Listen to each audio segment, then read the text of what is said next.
નમસ્કાર. દિવસભરના તાજા સમાચારોમાં તમારું સ્વાગત છે. તમારી સાથે હું છું પિનલગીરી ગોસ્વામી. સમાચારો વિસ્તારથી જાણીએ એ પહેલા મહત્વના સમાચારો ઉપર એક નજર. શું હાલચાલ છે મિત્રો? આજની વિડીયોમાં વાત કરીશું દેશ અને દુનિયાના 50 મહત્વના સમાચારો. સૌપ્રથમ વાત કરીશું ગુજરાત અને રાજનીતિ. મોટા સમાચાર સામે આવી રહ્યા છે. આદિવાસી સમાજના અગ્રણી નેતા અને ગુજરાતના પૂર્વ વન મંત્રી મોહનસિંહ રાઠવાનું દુઃખદ નિધન થયું છે. પીએમ મોદીની બેઠક. વડાપ્રધાન નરેન્દ્રભાઈ મોદીએ ગુજરાત પ્રધાનમંડળ સાથે અમદાવાદમાં 2 કલાક લાંબી મહત્વની બેઠક યોજી હતી.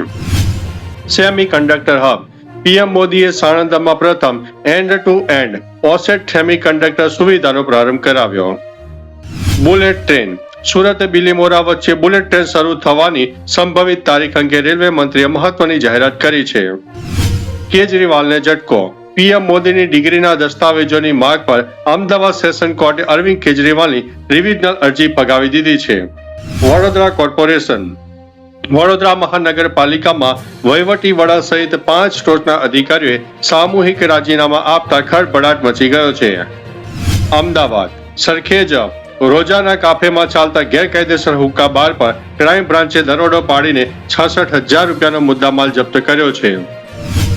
ગોડાઉનમાં આગ. નાફેડના ગોડાઉનમાં મગફળીની 1,60,000 બોરી બળીને ખાખ થઈ ગઈ. નુકસાનની વસૂલાત વેર હાઉસિંગ કોર્પોરેશન પાસેથી કરાશે. ક્રાઇમ બ્રાન્ચ તપાસ.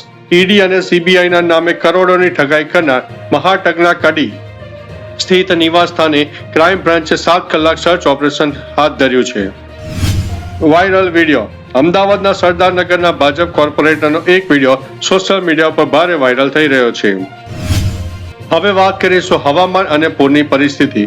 ચોમાસાના અપડેટની વાત કરીએ તો દક્ષિણ પશ્ચિમ ચોમાસું સમગ્ર ગુજરાતમાં સક્રિય થયું છે અને તેના માટે સાનુકૂળ સ્થિતિ પણ સર્જાઈ છે.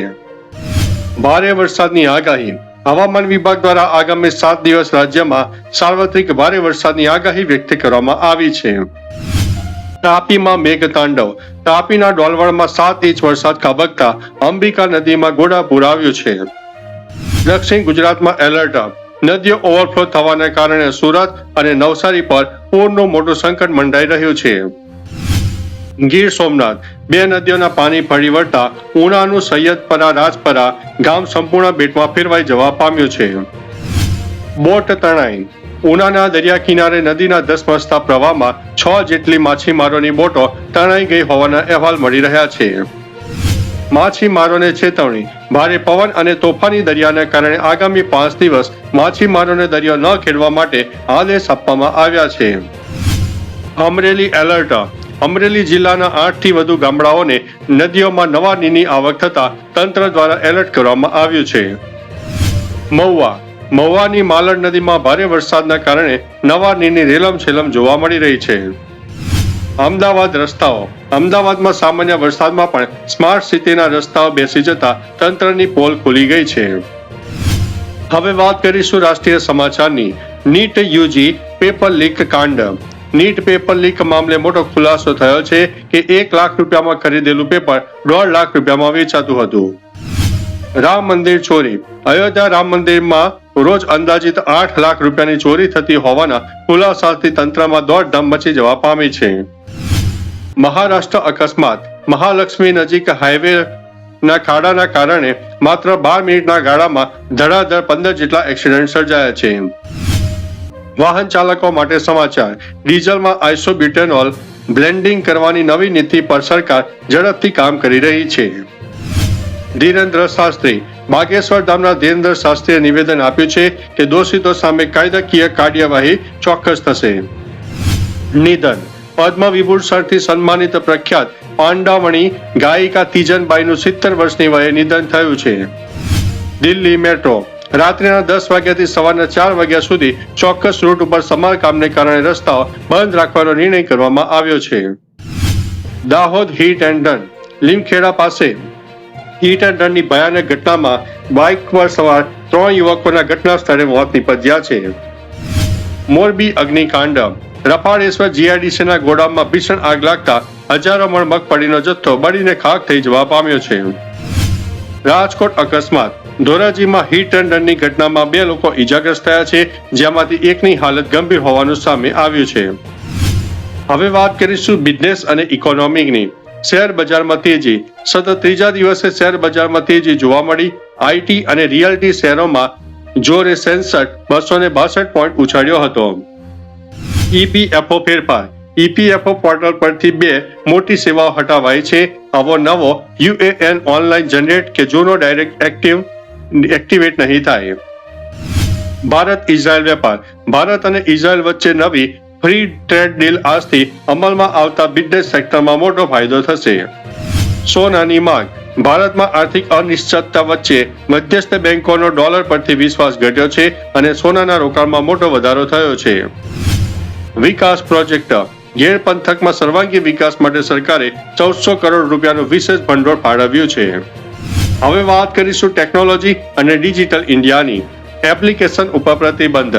રસ્તામાં અચાનક ઈ રિક્ષા બંધ કરી દેતી ચીની બેટરી મેનેજમેન્ટ એપ્લિકેશન બેટ બીએમએસ પર સરકારે તાત્કાલિક પ્રતિબંધ મૂકી દીધો છે.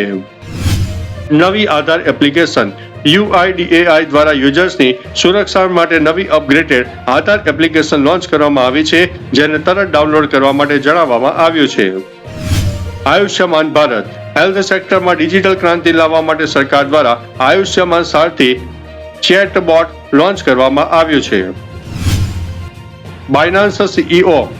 વિશ્વના સૌથી મોટો ક્રિપ્ટો એક્સચેન્જ બાયનાન્સના નવા કો-સીઈઓ તરીકે યી હેની નિમણૂક કરવામાં આવી છે. અંતરિક્ષ કૂટનીતિ.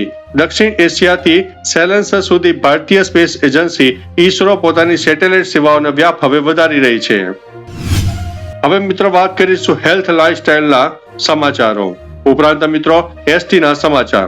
ગુજરાત એસટી નિગમ. મુસાફરોની સુવિધા માટે એસટી નિગમ દ્વારા તહેવારોની સિઝન અગાઉ વધુ નવી 200 પ્રીમિયમ બસો દોડાવવાનો મોટો નિર્ણય લેવામાં આવ્યો છે. ટોલ ટેક્સ નિયમ. નેશનલ હાઈવે પર મુસાફરી કરનારાઓ માટે રાહતના સમાચાર. ફાસ્ટેગ વગરના વાહનો માટે દંડના નિયમોમાં સરકારે સરળીકરણ કર્યું છે. અમદાવાદ એરપોર્ટ. મુસાફરોના ભારે ધસારાને પહોંચી વળવા માટે અમદાવાદ ઇન્ટરનેશનલ એરપોર્ટ પર નવા ડોમેસ્ટિક ટર્મિનલનું બાંધકામ ઝડપથી કરવામાં આવ્યું છે. RBI guideline. રિઝર્વ બેંકે તમામ બેંકોને લોન ક્લોઝ થયાના 15 દિવસમાં ગ્રાહકોના અસલી દસ્તાવેજો પરત કરવા માટે કડક આદેશ આપી દીધા છે. Cyber crime alert. Digital arrest અને નકલી પાર્સલના નામે થતી છેતરપિંડી રોકવા માટે કેન્દ્ર સરકારે નવી હેલ્પલાઇન અને પોર્ટલ સક્રિય કર્યું છે. હવે વાત કરીશું શિક્ષણ અને કારકિર્દીની. Skill development. નવી એજ્યુકેશન પોલિસી હેઠળ વિદ્યાર્થીઓ માટે 6 મહિનાના શોર્ટ ટર્મ સ્કિલ કોર્સથી કરિયર બનવાની નવી તકો જાહેર કરવામાં આવી છે. Online education. ગ્રામીણ વિસ્તારોમાં ફ્રી ઓનલાઈન કોચિંગ આપવા માટે સરકાર નવા ડિજિટલ પ્લેટફોર્મની તૈયારીઓ કરી રહી છે. યુવા સ્ટાર્ટઅપ. ગુજરાતની યુનિવર્સિટીઓમાં ભણતા વિદ્યાર્થીઓના ઇનોવેટિવ આઈડિયાઝ માટે વિશેષ ગ્રાન્ટ આપવાની જાહેરાત કરવામાં આવી છે. રોજગાર મેળો. આગામી અઠવાડિયે રાજ્યના વિવિધ જિલ્લાઓમાં મેગા પ્લેસમેન્ટ ડ્રાઈવ અને રોજગાર મેળાનું આયોજન થશે. સ્કોલરશિપ. આર્થિક રીતે નબળા વર્ગના તેજસ્વી વિદ્યાર્થીઓ માટે ઉચ્ચ શિક્ષણ મેળવવા માટે નવી સરકારી સ્કોલરશિપ યોજનાના ફોર્મ ભરાવાના હવે શરૂ થઈ ગયા છે. તો ચાલો મિત્રો, ફરીથી દેશ અને દુનિયાના સુપરફાસ્ટ સમાચાર લઈને મળતા રહીશું. ત્યાં સુધી અમને રજા આપશો. નમસ્તે.